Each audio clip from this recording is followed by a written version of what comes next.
Anytime I talk about Edinburgh to people, I say it's a very walkable city, and that's the way to see it, is just to wander around it. And with some cities, they say to really see them, you have to look up, which is true, but in Edinburgh, you could say that if you also want to see more stuff, look down, because it's a city built in layers. So I lived in McDonald Road, just off Leith Walk, which at the time was very different. Now, you can't move for new flats. At the time, it was one side of the street was these lovely big tenement flats, and the other was depots and factories and warehouses. And I remember that they started demolishing the BT depot across the road from me the morning that I started writing Quite Ugly one morning.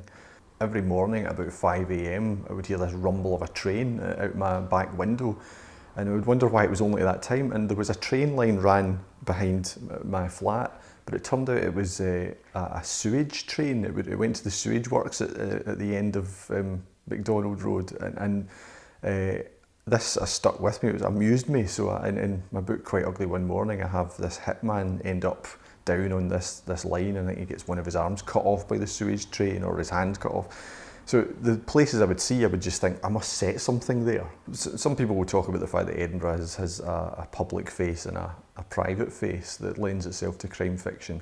But I think the fact that it's very cloistered and it's full of nooks and crannies.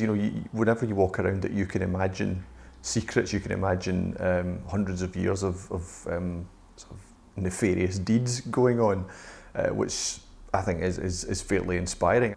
I think it brings out the darker side of your imagination, but for me the darker side of the imagination in a fun way, because you think, what are the secrets or what are the events that took place in any given location?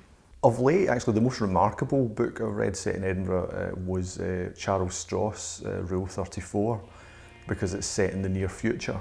I thought what was so remarkable about it was it's written in almost a sort of world-weary way. It's almost as if the people there are already taking everything for granted technologically, which is what we do. But it was so recognisably Edinburgh. You could see that this was what Edinburgh would be like in a few years' time.